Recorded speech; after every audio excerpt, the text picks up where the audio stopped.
Amigo telenauta, o nosso abraço fraternal.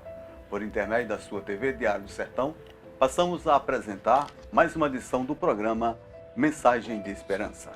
O programa Mensagem de Esperança é levado ao ar semanalmente e é de responsabilidade do Departamento de Divulgação Doutrinária do Grupo Espírita Os Sirineus do Caminho, que tem como meta levar até você, amigo telenauta, mensagens de conforto, de fé e de esperança.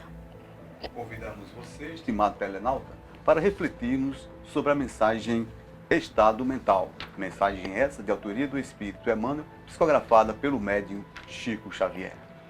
E vos renova no espírito do vosso sentido. Paulo, Efésios, capítulo 4, versículo 23. A carga de condições menos felizes que trazemos de vidas passadas pode comumente acarretar-nos difíceis provações e privações, de caráter negativo quando de nossa permanência na Terra. Provavelmente não teremos a equipe familiar tão unida como desejaríamos e nem contamos ainda com ideias de elevação em todos os seres queridos, segundo as nossas aspirações.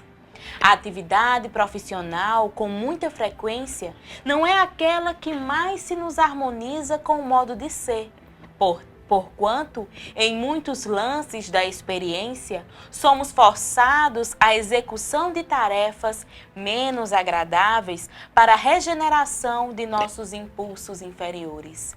A situação social, bastas vezes, não é a que sonhamos, de vez que múltiplas circunstâncias nos impelem a realizar cursos de paciência e de humildade no anonimato educativo. Obstáculos de ordem econômica, em muitos casos, se erigem como sendo cárceres de contratempos incessantes, nos quais devemos praticar o respeito aos bens da vida, aprendendo a usá-los sem abuso e sem desperdício. Às vezes, não possuímos no mundo nem mesmo o corpo físico que nos corresponda à estrutura psicológica, a fim de que saibamos trabalhar com vistas aos nossos próprios interesses para a vida superior. Indiscutivelmente, nem sempre conseguimos eleger as ocorrências que nos favoreçam os melhores desejos, mas podemos, em qualquer posição, escolher o estado mental justo para aceitá-las com a possibilidade de convertê-las em trilhas de acesso ao infinito bem. E depois de aceitá-las, construtivamente verificamos que a bondade de Deus nos concede a bênção do trabalho, na qual ser-nos-á possível ajudar-nos para que o céu nos ajude, abreviando qualquer período de prova, renovando o campo íntimo, sublimado a existência e acendendo a luz inapagável do Espírito em nosso próprio destino para a edificação do futuro melhor. Vamos agora ao nosso quadro editorial, que esta semana nos traz como tema Na Meditação. Na Meditação. Tema este, de autoria do Espírito Emmanuel, psicografado pelo médium Chico Xavier. E foram sós num barco para um lugar deserto. Marcos, capítulo 6, versículo 32. Tuas mãos permanecem extenuadas por fazer e desfazer. Teus olhos, naturalmente, estão cheios da angústia recolhida nas perturbações ambientais. Doem-te os pés nas recapitulações dolorosas. Teus sentimentos vão e vêm através de impulsos tumultuários influenciados por 1000 pessoas diversas. Tens o coração atormentado. É natural. Nossa mente sofre sede de paz, como a terra seca tem necessidade de água fria. Vem a um lugar à parte, no país de ti mesmo, a fim de repousar um pouco. Esquece as fronteiras sociais, os controles domésticos, as incompreensões dos parentes os assuntos difíceis, os problemas inquietantes, as ideias inferiores. Retira-te dos lugares comuns a que ainda te prendes. Concentra-te por alguns minutos em companhia do Cristo, no barco de teus pensamentos mais puros, sobre o mar das preocupações cotidianas. Ele te lavará a mente eivada de aflições, balsamizará tuas úlceras, dar-te-á salutares alvitres.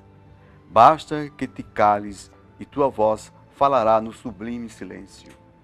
Oferece-lhe um coração valoroso na fé e na realização, e seus braços divinos farão o resto. Regressarás então aos círculos de luta, revigorado, forte e feliz. Teu coração com ele, a fim de agires com êxito no vale do serviço. Ele contigo para esclareceres sem cansaço a montanha da luz.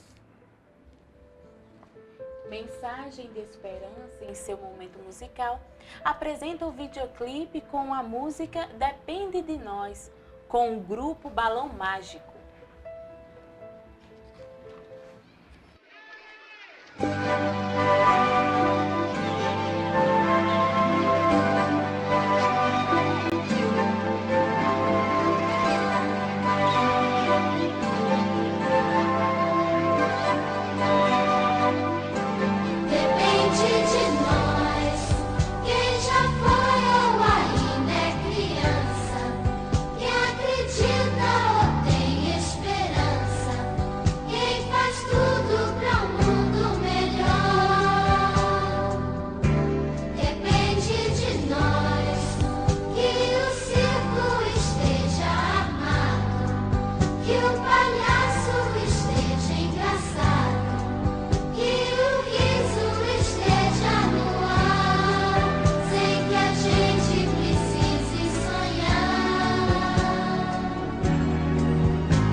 TV Diário do Sertão. De Cajazeiras para o mundo.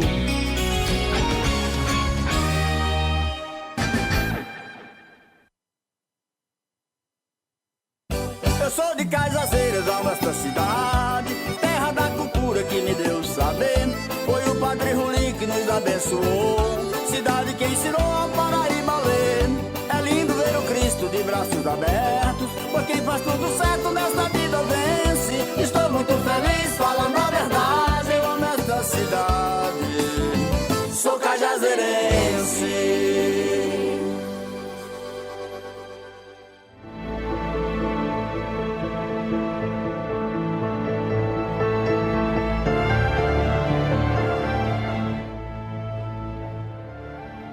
Voltamos agora com o programa Mensagem de Esperança. Programa este do Grupo Espírita Os Sirineus do Caminho. Muito bem. Então vamos agora ao quadro Estudando o Livro dos Espíritos. O estudo desta semana refere-se às questões 76, 77 e 78. O tema é sobre a origem dos espíritos. Então vamos à questão 76. Que definição se pode dar dos espíritos? Pode dizer-se que os espíritos são os seres inteligentes da criação. Povoam o universo fora do mundo material. A questão 77. Os espíritos são seres distintos da divindade ou serão simples emanações ou porções desta e por isso denominados filhos de Deus? Meu Deus, são obras de Deus. Exatamente qual a máquina é o do homem que a fabrica. A máquina é obra do homem, não é o próprio homem. Sabes que quando faz alguma coisa bela, útil, o homem lhe chama sua filha, criação sua. Pois bem, o mesmo se dá com relação a Deus. Somos seus filhos, pois que somos só obra sua. A pergunta 78. Os espíritos tiveram princípio ou existem como Deus de toda a eternidade? Se não tivessem tido princípio, seriam iguais a Deus, quando ao invés são criação sua e se acham submetidos à sua vontade. Deus existe de toda a eternidade, é incontestável. Quanto, porém, ao mundo porque nos criou e em que momento fez, nada sabemos. Podes dizer que não tivemos princípio, se quiseres com isso significar que, sendo eterno, Deus há de ter sempre criado ininterruptamente. Mas quando e como cada um de nós foi feito, repito-te, nenhum sabe. Aí é que está o mistério. Agora, amigo Telenaldo, o quadro Fatos e Notícias. Acontecimentos que foram destaque na mídia e que merecem uma reflexão espírita. Vamos agora com a mensagem intitulada Meditação. São variadas as técnicas para se meditar. O resultado, porém, é um só: bem-estar. Bastante difundida no Oriente, nas últimas décadas, a meditação tem conquistado numerosos adeptos pelo resto do mundo, sendo estudada por universidades de renome por seus benefícios. A revista Super Interessante listou em seu site alguns deles, com base nessas pesquisas que confirmam que meditar acalma e preserva a saúde. Mostra a revista, em texto da jornalista Priscila Bellini, que estudo da Universidade Carnegie Mellon, nos Estados Unidos, revelou que apenas 25 minutos de meditação diária contribuem para que a pessoa lide melhor com as dificuldades, pois faz o corpo liberar menos cortisol, o hormônio do estresse. Outro estudo da Universidade da Califórnia, em Los Angeles, aponta que meditar reduz as chances do cérebro sofrer de Alzheimer e outros males neurodegenerativos, os quais fazem mais de 44 milhões de vítimas no mundo. Estudos na mesma universidade também apontam que meditar evita a insônia. Pesquisadores da Universidade de Tecnologia do Texas e da Universidade do Oregon verificaram que fumantes que aderiram à prática tiveram redução de 60% no vício do tabaco. A Universidade de Leiden, na Holanda, atestou que meditar favorece a criatividade. Embora pouco difundida, ainda entre os espíritas, a meditação já mereceu do plano espiritual apontamentos bastante positivos. Em outubro de 1986, a revista Reformador, da Federação Espírita Brasileira, publicou a mensagem Necessidade da Meditação, de Joana de Ângeles, psicografia do médium Divaldo Pereira Franco, abordando a questão. Nela, a benfeitora ressalta que a meditação é recurso valioso para uma existência sadia e tranquila, e que através dela o homem adquire o conhecimento de si mesmo, penetrando na sua realidade íntima e descobrindo inexoráveis recursos que nela jazem inexplorados. As compreensões e excitações do mundo agitado e competitivo, bem como as insatisfações e rebeldias íntimas, geram um campo de conflito na personalidade que termina por enfermar o indivíduo que se sente desagregado. A meditação enseja-lhe a terapia de refazimento, conduzindo-o a valores realmente legítimos pelos quais deve lutar, diz Joana de Ângeles, que também sugere uma forma de se meditar. A respiração calma, profunda e em ritmo tranquilo é fator preponderante para o exercício da meditação. Logo após o relaxamento dos músculos, eliminando os pontos de tensão nos espaços físicos e mentais, mediante a expulsão da ansiedade e da falta de confiança. Em seguida, manter-se sereno, imóvel quanto possível, fixando a mente em algo belo, superior e dinâmico, qual o ideal de felicidade, além dos limites e das impressões objetivas. Esse esforço torna-se uma valiosa tentativa de compreender a vida, descobrir o significado da existência, da natureza humana e da própria mente. Por esse processo, há uma identificação entre a criatura e o Criador, compreendendo então quem se é, por quê e para que se vive. E conclui dizendo: habitua-te à meditação, pois após as fadigas, poucos minutos ao dia, reserva-os à meditação, a paz que renova para outros embates. Terminando o teu refazimento, ora e agradece a Deus a bênção da vida, permanecendo disposto para a conquista dos degraus de ascensão que deves galgar com otimismo e vigor. Agora, amigo Telenal, vamos ao intervalo e voltamos já.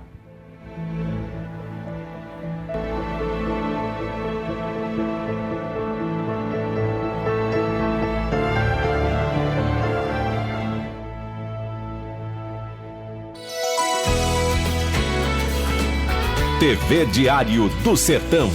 De Cajazeiras para o mundo.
Continuamos com o programa Mensagem de Esperança, que agora nós vamos ao quadro Joana de Ângeles Responde. São perguntas e respostas sobre temas evangélicos, doutrinários, filosóficos, morais e de autoconhecimento. A pergunta desta semana é sobre tristeza e melancolia. Então vamos à pergunta. Existe muita tristeza e melancolia atualmente envolvendo as criaturas. Como devemos combater tal estado de espírito? Expulsa a melancolia da tua alma. Essa hóspede teimosa que te envolve no dossel de mil amarguras, segredando desânimo e desassossego. Ninguém estás a sós na sua dor. Melancolia é também enfermidade ou síndrome de obsessão. Olhos vigilantes contemplam tua aflição. Ouvidos discretos registram os apelos da tua soledade. Há muitos que, acompanhados, caminham em indescritível solidão, e há solitários que, seguindo, recebem a contribuição de acompanhantes afervorados. Não suponhas que as lágrimas estanques em teus olhos afoguem todas as tuas esperanças, considerando que muitos olhos, incapazes de filtrar raio luminoso, se apagaram, experimentando nas lágrimas o doce banho do refazimento. Sai do casulo do eu e analisa as chagas expostas da humanidade em desalinho, e não te atrevas a desconsiderar a misericórdia divina que coloca bálsamo nas feridas ocultas do teu coração. Estuga o passo na desabalada jornada do desespero. Detém o corcel das tuas aflições e faze a viagem de volta ao oásis da confiança divina. Além de ti, na véspera ensolarada, o lírio medra esguio e solitário, embalsamando o ar para sofrer o colibri, aligeirado que lhe rouba néctar e conduz o pólen que o produz adiante. Longe da tua dor, há dores salmodiando sinfonias inarticuladas de resignação. Há esplendor em toda a parte para quem deseja descobrir tesouros nas estrelas fulgurantes do crepe noturno.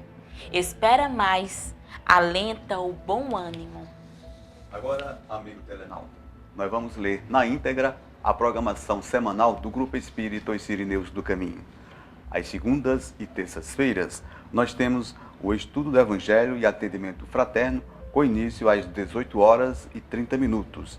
Nas quartas-feiras, nós temos o ESD, que é o estudo sistematizado da doutrina espírita, com início às 20h. Nas quintas-feiras, a programação é sobre as palestras públicas doutrinárias. Essas palestras acontecem às 20h. E na próxima quinta-feira, nós temos como palestrante o nosso amigo Rodrigo Lopes, que também apresenta esse programa Mensagem de Esperança, e ele vai nos trazer como tema de sua palestra a felicidade na visão espírita. Nas sextas-feiras, nós temos a evangeloterapia. O início dessa programação é às 20h. E nos sábados, a partir das 8h30, a evangelização infantil. Toda essa programação do Grupo Espírita Os Sirineus do Caminho é voltada para o público em geral. Portanto, você que é aqui de Cajazeiras ou da região é o nosso convidado especial. O Grupo Espírita Os Sirineus do Caminho fica localizado na rua José Moreira de Figueiredo, número 309, por detrás do Hospital Regional aqui de Cajazeiras. Vamos agora a Notícias do Movimento Espírita, que traz como tema essa semana SEI em Ação. Criado em 1992, o Conselho Espírita Internacional, SEI, congrega 36 países. Co-irmão da Federação Espírita Brasileira, tem sido responsável por vários eventos doutrinários pelo mundo. Em 2015, realizou de 31 de julho a 2 de agosto, no Rio de Janeiro, o primeiro encontro da cultura e pesquisa espírita. E de 23 a 25 de outubro, em Santiago do Chile, o terceiro Congresso Espírita Sul-Americano. Para 2016, o SEI prepara o 8º Congresso Espírita Mundial a ser realizado de 7 a 9 de outubro em Lisboa, Portugal. Além de eventos como estes, o SEI tem vertido grande quantidade de livros para vários idiomas, tendo como ponto de apoio a Edisei of America, localizada em Miami, Estados Unidos, e a Edisei Suisse, baseada em Winterthur, Suíça. Recentemente, a edição em inglês de Pão Nosso foi premiada nos Estados Unidos com medalha de bronze na categoria de Literatura Pensamento Cristão. No 2015, prêmio para o livro que ilumina. Lembra o primeiro secretário de assessor de comunicação do SEI, Antônio César Perry de Carvalho. Também a Revue Spirit, revista espírita, fundada por Allan Kardec, está hoje sob a tutela do SEI, sendo editada em francês na França e em inglês nos Estados Unidos. The Spirit Magazine. Mais informações sobre os trabalhos do SEI em sei.spirit.org/pt. Agora, amigo telenauta, nós vamos ao quadro Dicas de Livro, que esta semana nos traz como dica o livro Viver é a Melhor Opção. Preocupa tanto a questão do suicídio que há alguns anos se estabeleceu em vários países o 10 de setembro como Dia Internacional de Prevenção ao Suicídio, data especialmente dedicada ao debate do tema, iniciativa apoiada pela Organização Mundial de Saúde, a OMS, e a Associação Internacional para a Prevenção ao Suicídio, IASP na sigla em inglês. Os números espantam. Anualmente, 1 milhão de pessoas cometem suicídio no mundo, uma taxa de mortalidade de 16 por 100 mil habitantes, o que corresponde aproximadamente a uma morte a 40 segundos. Número que pode dobrar até 2020, levando-se em consideração que nos últimos 45 anos, segundo a OMS, a taxa de suicídio mundial cresceu 60%. Preocupado com essa triste projeção, o jornalista André Trigueiro, da Rede Globo, escreveu o livro Viver é a Melhor Opção, em que faz uma análise profunda da questão do suicídio, inclusive sob o ponto de vista espiritual. Reunimos nesta obra preciosos elementos de convicção baseados em estudos recentes da Organização Mundial de Saúde e do Ministério da Saúde para afirmar a importância da prevenção do suicídio em todos os setores da sociedade, seja qual for a orientação política, ideológica ou religiosa. Informa o escritor que reservou a primeira parte do livro ao embasamento de dados, estatísticas e conhecimentos científicos, os quais revelam que em aproximadamente 90% dos casos, o suicídio está associado a patologias de ordem mental diagnosticáveis e tratáveis. Se de cada 10 casos de suicídio, 9 são preveníveis, há muito que fazer para que essas pessoas não desistam da vida e prossigam suas existências com saúde e com equilíbrio. Trigueiro dedicou a segunda parte da obra à abordagem do assunto sob o prisma do Espiritismo, doutrina abraçada por ele há mais de 30 anos. Não se trata de obra proselitista, já que não temos aqui a pretensão de convencer ninguém do que está sendo dito pela ótica espírita.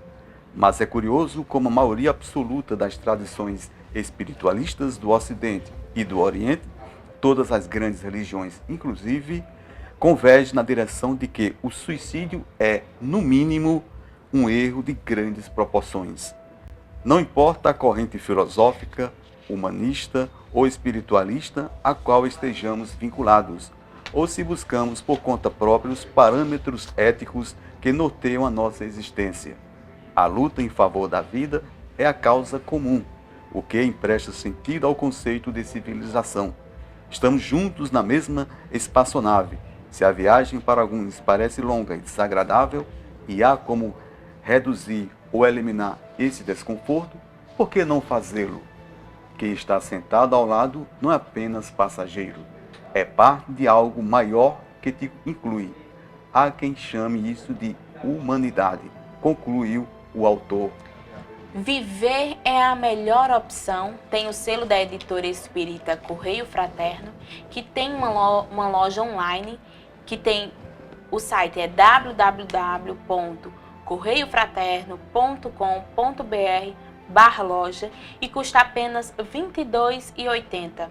Todos os direitos do livro são destinados ao Centro de Valorização da Vida, o CVV, que há mais de 50 anos oferece serviço gratuito, 24 horas por dia, de apoio emocional e prevenção ao suicídio.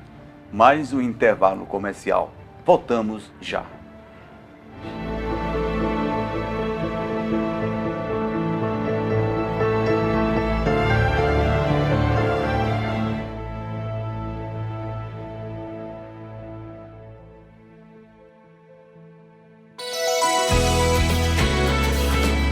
TV Diário do Sertão. De Cajazeiras para o mundo.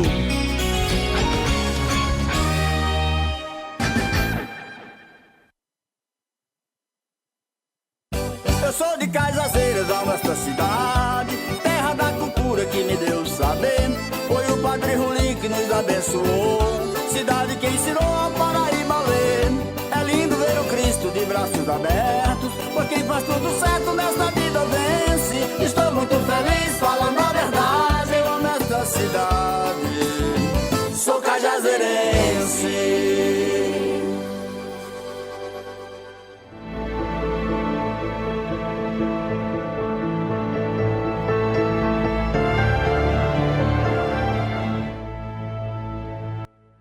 Amigo telenauta, estabeleça um clima de paz, harmonia e segurança no seu lar. Inicie hoje mesmo o estudo do Evangelho no lar. É o maior investimento que você pode proporcionar à sua família. Visite o Bazar da Fraternidade dos Sirineus do Caminho e adquira objetos de baixo custo e em boas condições de uso. O bazar fica localizado na Estrada do Cocodé, por detrás do Hospital Universitário Dr. Júlio Bandeira, o Hospital Infantil, e o seu funcionamento ocorre nas terças, quintas e sextas pela manhã, nas segundas, quartas e sextas à tarde e no sábado pela manhã e à tarde. Quando despertamos para as verdadeiras razões do viver aqui na Terra, quando nos deparamos com os problemas do destino e da dor, quando nos vemos auto-questionando valores adotados pela sociedade, dentre outras variadas reflexões, sentimos falta de ensinamentos que nos deem norte seguro e confiável para seguirmos adiante rumo a dias melhores. Encerrando o programa dessa semana, desejamos muita paz e sabedoria a todos os nossos amigos telenautas. Deixaremos vocês com o quadro Vidas e Valores, que trará para a sua vida esclarecimentos diversos sobre temas do nosso cotidiano. Esperamos que vocês se deleitem, amigo telenauta, com a conversação de nosso amigo e orador e escritor espírita Raul Teixeira. O tema desta semana é magnetismo pessoal. Boa noite a todos e até a próxima semana.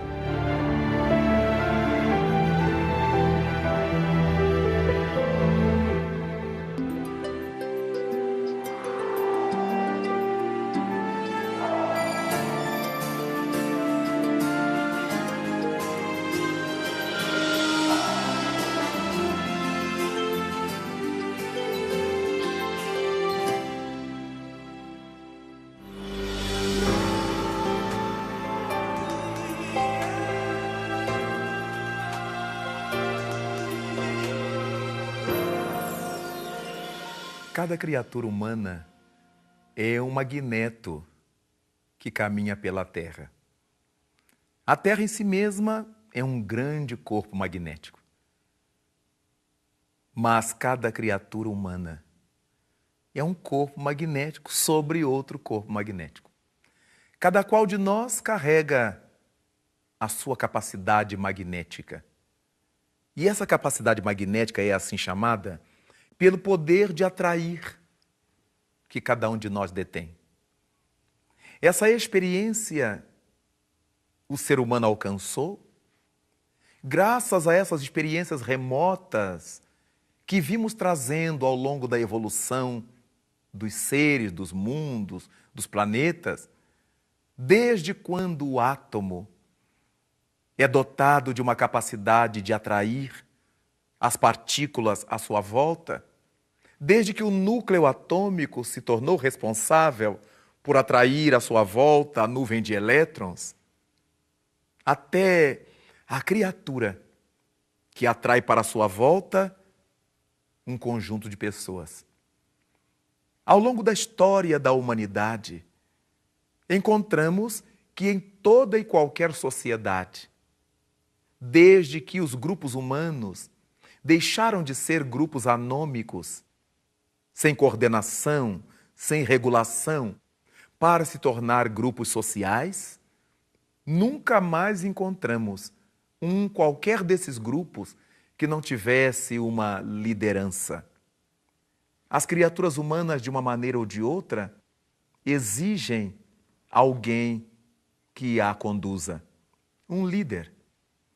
E nunca houve falta desses líderes em toda e qualquer sociedade da Terra. Chegamos a entender que houve um período em que as comunidades planetárias, as comunidades humanas, entendiam que a virtude do conhecimento, a virtude da moralidade, a virtude da sabedoria estariam com os idosos, os anciães. E surgiu na Terra a chamada aristocracia dos patriarcas, dos anciães. Acreditava a criatura humana que quanto mais velha fosse a pessoa, maior a soma de suas experiências, maior a gama de suas experiências, melhor o poder de dirigir outras criaturas. De certo modo, é verdade. Quanto mais vivida seja a pessoa, mais experiências ela carrega. E com essas experiências, terá mais chance de abordar os outros, de orientar os outros, uma vez que se orienta a si mesma. No entanto, na medida em que o tempo foi passando, essas aristocracias, e particularmente essa aristocracia dos patriarcas ou do patriarcado, foi cedendo lugar a outras. Porque se os anciães tinham experiência, maturidade, não tinham força física. E as comunidades precisavam de alguém que tivesse força física para as defender. É daí que surgiu a aristocracia da força bruta. E nessa aristocracia da força bruta, os líderes que a princípio defendiam as comunidades que os houveram convidado, atraído e solicitado sua ajuda e seu socorro, eles passaram a dominar essas comunidades, a se atribuir poderes que não lhes haviam sido dados e depois a transferi-los para os seus herdeiros, filhos, irmãos, sobrinhos, etc. E, naturalmente, a aristocracia da força bruta, que foi mais uma liderança pela terra, foi cedendo lugar à aristocracia do nascimento, o nome que a pessoa detinha, a aristocracia do poder econômico, o dinheiro que a pessoa detinha, a aristocracia do intelecto. Quanto mais o indivíduo soubesse, maiores poderes teria. Até chegarmos à necessidade de uma aristocracia que de fato conduzisse bem os homens pela terra, já que nós precisamos, instintivamente, pela nossa natureza social, de uma liderança, por que não? Uma liderança que pudesse nos orientar intelectualmente, uma liderança que ao mesmo tempo nos pudesse conduzir em níveis morais. Sentimos por isto a importância de que ao longo dos tempos da Terra possamos encontrar, possamos desenvolver possamos ter uma aristocracia de poder intelectual e de poder moral. Uma aristocracia intelecto-moral. Essa, certamente, nos dará possibilidades de desenvolver os campos mais diversos de nossa vida. Essa liderança, essa aristocracia, nos permitirá desenvolver nosso potencial intelectual, nosso saber, nosso conhecimento, mas também nos ensinará a dar boa vazão a esse saber, a esse conhecimento. Nos ensinará a trabalhar tais conhecimentos que tenhamos para o bem. E a nossa aristocracia intelecto-moral, a nossa liderança intelecto-moral nos endereçará para a felicidade.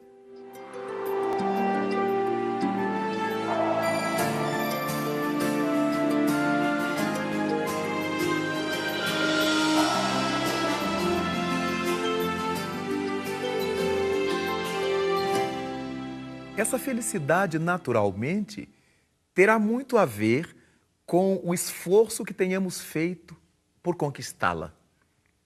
Como vimos, como falamos, cada qual de nós é um magneto que se desenvolve, que se move na Terra, sobre o planeta, que também é um gigantesco corpo magnético.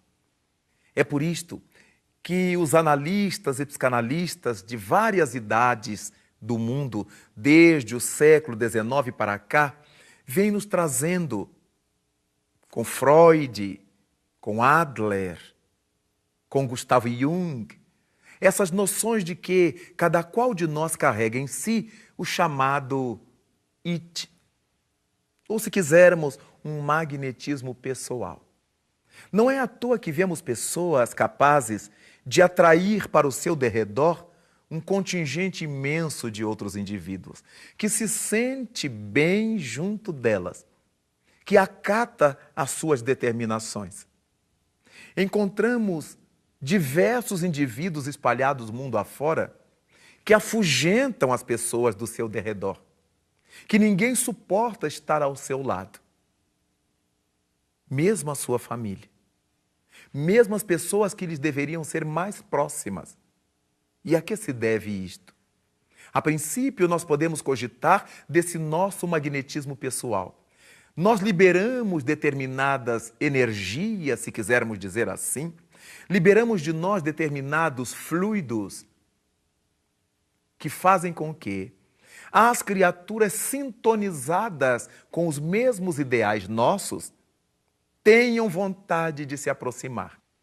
Elas não sabem por quê, mas sabem que alguma coisa em nós as atrai. Por outro lado, liberamos de nós determinadas substâncias psíquicas que impõem aos outros um afastamento de nós. Criaturas que até gostariam de estar ao nosso lado. Elas não sabem explicar bem por quê, mas alguma coisa lhes impõe fugir de nós. Nosso magnetismo pessoal. Quanto mais nós sejamos criaturas egoístas, personalistas, individualistas, a tendência é que se aproximem de nós as pessoas de mesmo matiz psicológico, de mesmo teor idealístico.